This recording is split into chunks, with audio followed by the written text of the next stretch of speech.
The title of my sermon this morning is Old Souls Greet the New Year. Before I get into it or the scriptural lesson, I want to talk a little bit about a lecture that was given by very intelligent, very wonderful author, Manly P. Hall. His lecture, his article, was about the solar Christmas.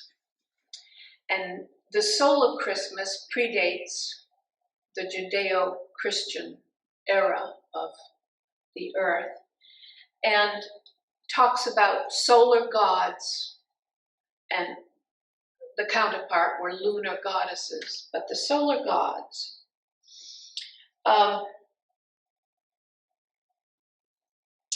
This explains a lot about how doctrine of Christianity came to be. And so I think it's important for all of us to understand this. He goes on to say, Manly P. Hall, he says, one lights the darkness with one's own actions and thoughts. The answers we seek must be released from our inner selves.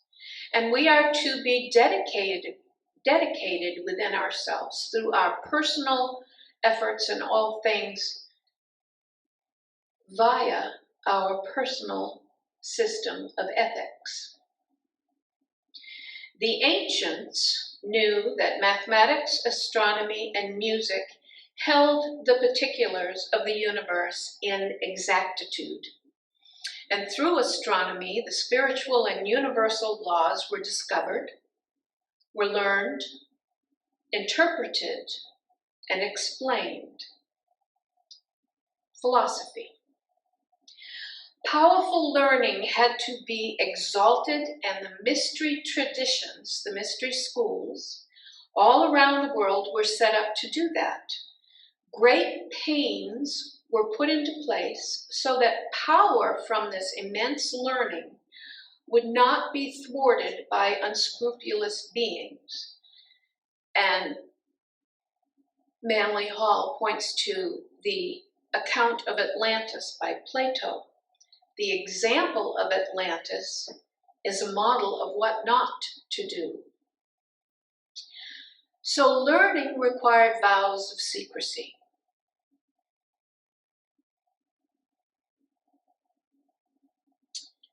Initiation was the key to knowing who to teach and how to teach them. Initiation was like a screening process, if you will, or an auditioning process for the initiate, the student, the learner, the person who sought deeply for the mysteries of the universe.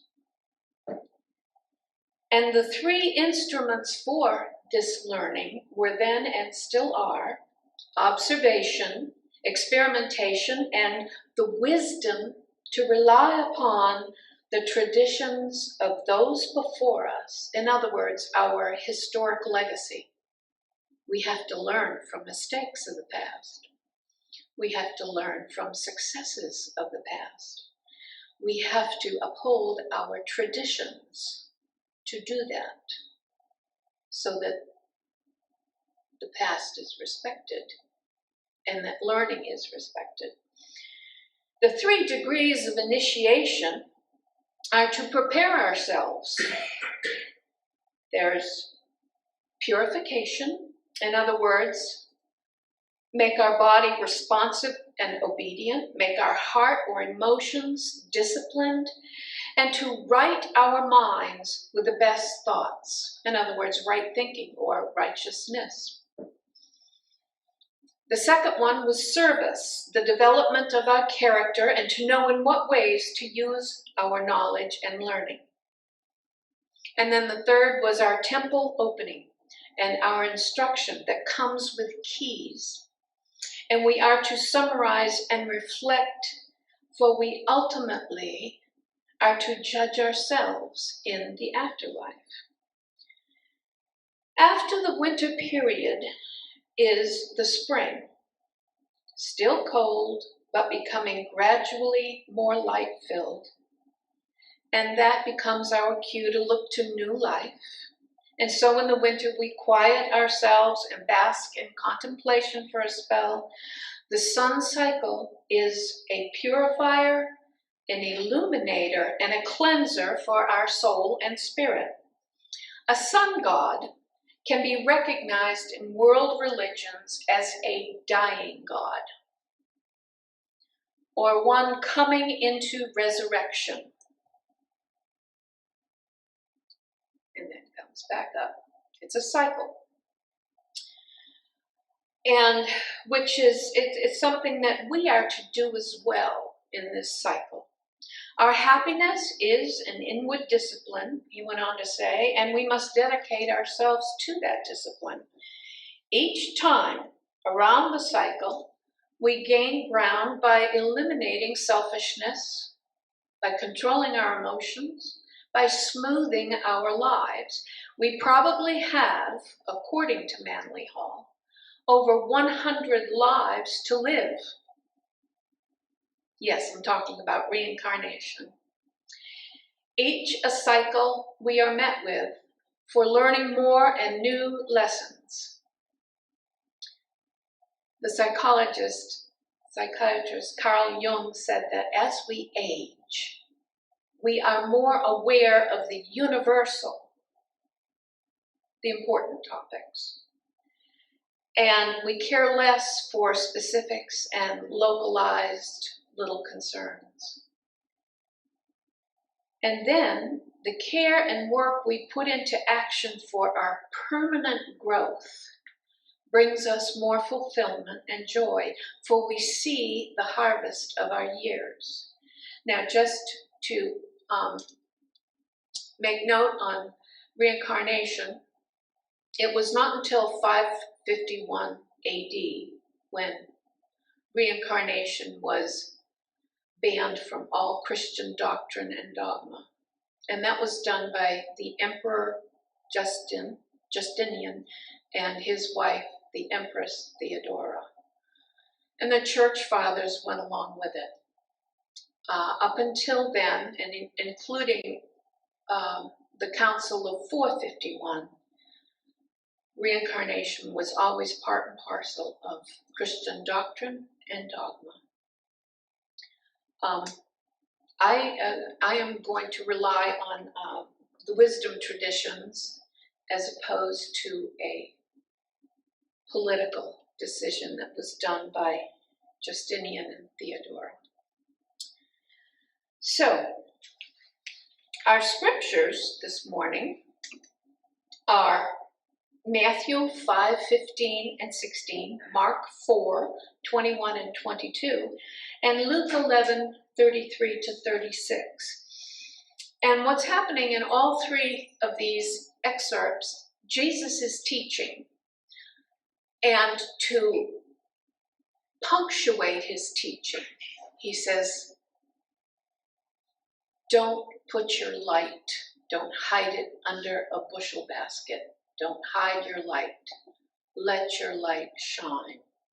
So Matthew 5:15 and 16. Nor do they light a lamp and put it under a basket, but on a lampstand, high up, so that it gives light to all who are in the house. Let your light so shine before men that they may see your good works and glorify your Father in heaven. These statements of his came after teaching on the Beatitudes. He maintains here that light reveals goodness and keeps the house or the being in a wholesome state. Then in Mark 4:21 and 22, and he said to them, is a lamp brought out and put under a basket or under a bed? Is it not put on a lampstand? For there is nothing hidden which will not be uncovered, and nothing done in secret which will not be revealed. And this statement he uses to punctuate the lesson of a seed landing on fertile soil. Light allows all to be revealed. And in Luke 11:33 to 36, No man lights a lamp, says Jesus. He doesn't light a lamp and then put it in a hidden place or under a basket, but on a lamp holder, so that those who enter in may see its light. The lamp of your body is your eye. When you therefore, your eye is bright, your whole body will also be lighted. But if it is diseased, your whole body will also be dark. Take heed, therefore, lest the light which is in you be darkness. If your whole body is lighted, and there is no part in the dark, the whole of it will give light, just as a lamp gives you light with its shining. A believer's light must not be tainted with negativity. Thinking back, God placed a lamp up really, really high so it could be seen, and it shone over Bethlehem. Balthazar, oh, by the way, that scripture was from the Lhamsa translation of the Holy Bible by George M. Lhamsa, and that's from the original Aramaic in the Peshitta texts, Lhamsa Bible. So anyway, Balthazar, getting to the three wise men. Balthazar, Melchior, and Caspar, three very, very wise men. They followed a very bright light on high to a place where it shone. They brought their gifts. It was beyond meaningful. Three old souls journeying into a new year, a new time, a new spiritual era. Charles Fillmore and Elizabeth Sam Turner, New Thought theologians from the Unity churches, give us this bit of wisdom in their interpretation, because the ancient world, everything was symbolic and metaphorical. So, wise men from the East represent the stored up resources of the soul, which rise up to the surface when its depths are stirred by great spiritual revelations. They are the inner realms of consciousness that, like the books of life, or the Akashic record from Sanskrit, have kept the records of past lives and held them in reserve for the great day when the soul would receive the supreme ego, Jesus. So wise men represent the wisdom carried within the soul from previous incarnations, as the East represents the within, or man's inner consciousness. And that's from Charles Fillmore and Elizabeth Sam Turner.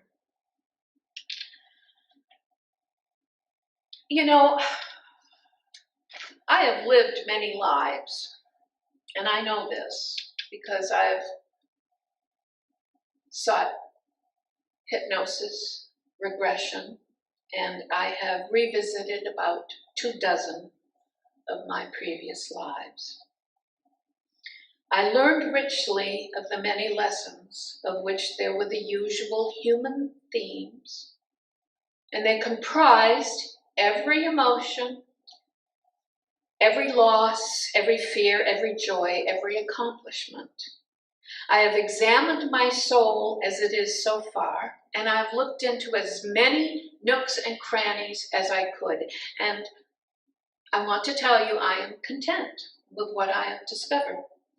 Because I opened myself to all of the possibilities of spirit, I have learned of different ways in which a person on this earth can experience a different way of being, not of this earth. At 10 years of age, I witnessed healings from Christian Science practitioners, healings on animals and healings on people. I witnessed that. And I had sought that even when I was 5 years old. I was in Sunday school and saying, when are we going to heal somebody? And I often got directed to go sit in the hallway and color. because I was asking questions that the Sunday school teacher was not about to answer. So by the time I was 10, I was seeing healing. 14 years ago, I had dreams of flying. And I had those dreams for 6 straight months, every single night. I would fly around the sky and beyond. I would fly as a human. I would fly as a machine, a bird, a drone, a bug, a rocket, everything you can imagine. And in every way imaginable, to every place I could ever dream of. And there were symbolic messages for me to work out. And I'm still working some of those out, but I knew it meant that I was supposed to go someplace else. Fly away from where I was, the profession I was in. And that's what brought me here. I have astral traveled to other solar systems and other dimensions. I have heard the masters speak, and they have taught me well. I have channeled the deity Gaia. I have retrieved memories of the balanced divine feminine principle and the sacred masculine energy, and I have visited the sacred wells, and I have visited the worship sites of the Druid priests. I have seen and hugged animals on the Rainbow Bridge and beyond. I have walked with loved ones in paradise, and I am glad to say that I have sat with our elder brother Jesus, and this is just the short list. I have been snatched from death in this lifetime about 15 times, some dramatic, a few more times than the proverbial cat has lives. I have met a guardian angel in my hospital room in Boca Raton Community Hospital in 1982 as I was bleeding to death internally.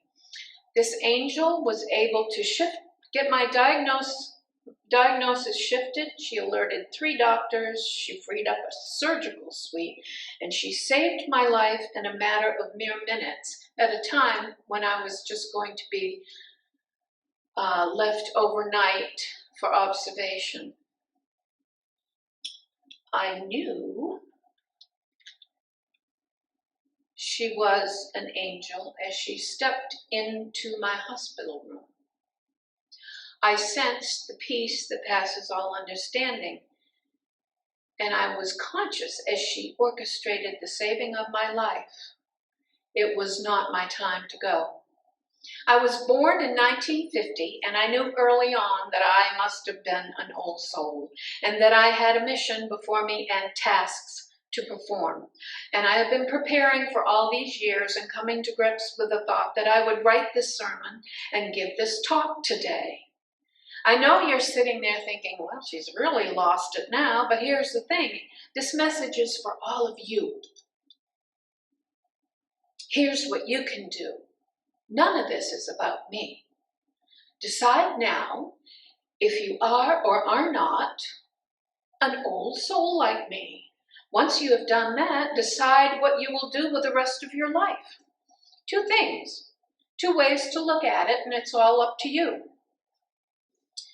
If you do discover that you are an old soul, work at catching up on all your lives, assess your lessons of the past, and if the lessons stuck or if you're currently in do-over mode. Don't be ashamed of that. I've been in do-over mode.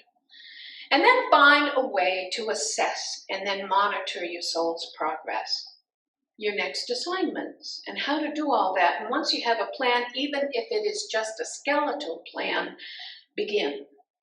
Just begin. Take stock.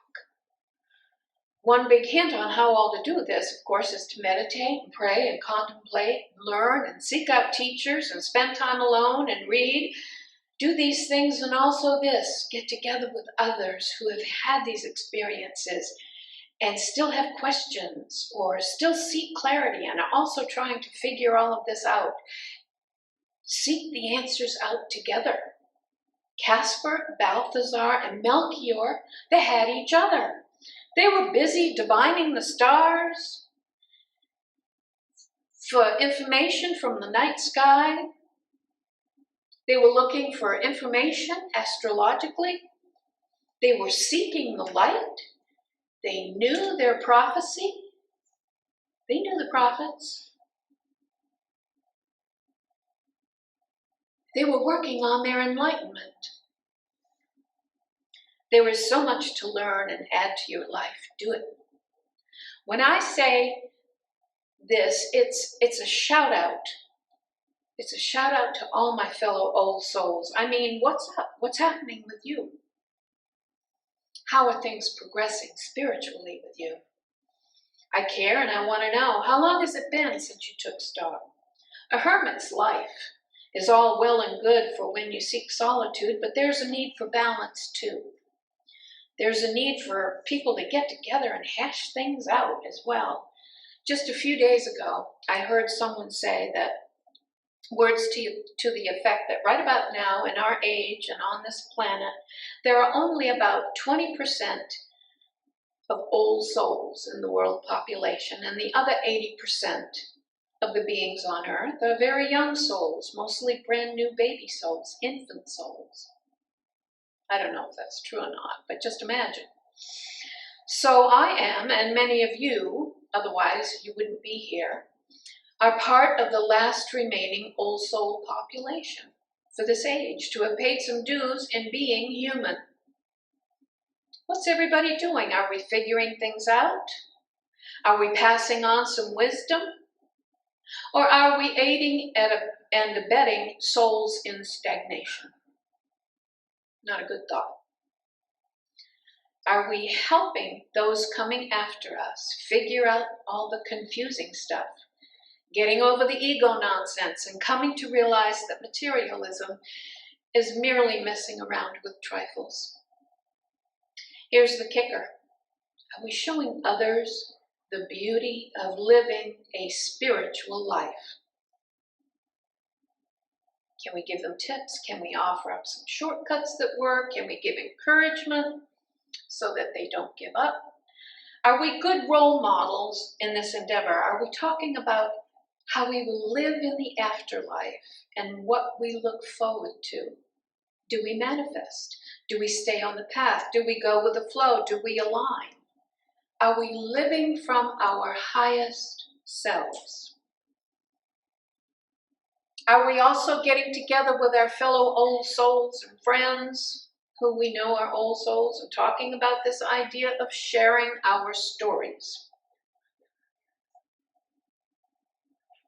I have so many stories that sound truly outlandish.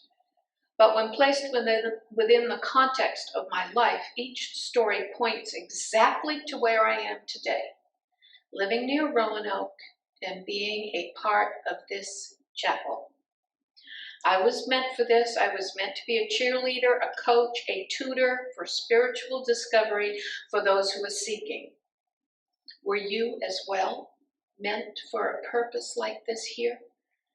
Examine that question and how it may apply to you. You may be pleasantly surprised. I caught that bug, meaning using my time, being here to fulfill a purpose. I volunteered, I took classes, I extended myself to be a friend and a helper. You know when you meet a young soul that that person is a young soul. It's a naivete that jumps right out at you. And conversely, you know when you have met a very old soul, that you have met a very old soul. So if you wonder where you are on the spectrum, you're probably somewhere in the upper middle to higher middle or lower middle highest soul age, whatever.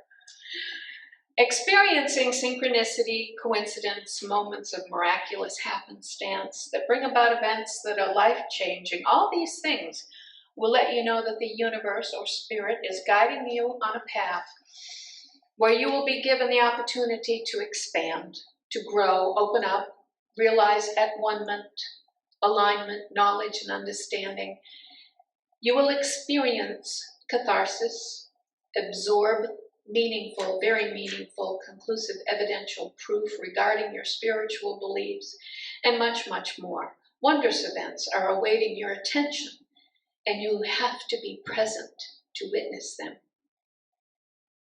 It's heady stuff, witnessing miracles, healings, everything from the dark night of the soul to physical, emotional, and all types of other healing, restoration, forgiveness, karmic absolution, soul retrievals, and more make me absolutely positive and aware and assured of all my beliefs. Now when I am questioning anything, it is simply a matter of clarification on small details. I do not need to start at the beginning to reach a conclusive result. I can jump into the last chapter or act, for I already know how the story of the play is going to end.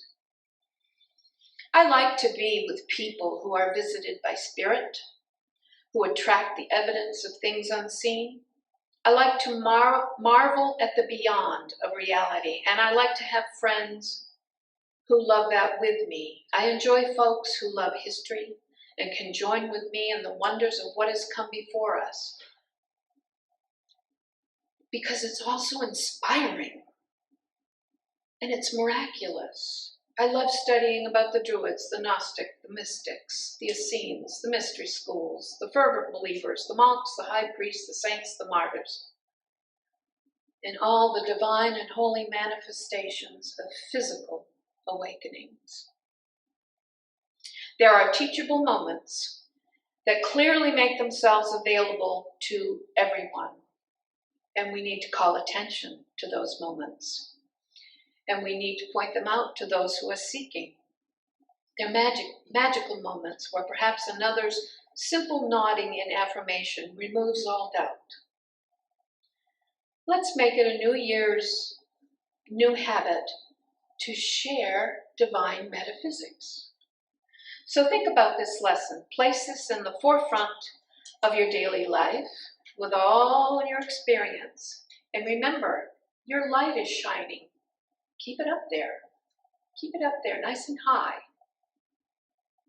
Never feel intimidated about talking about your beliefs.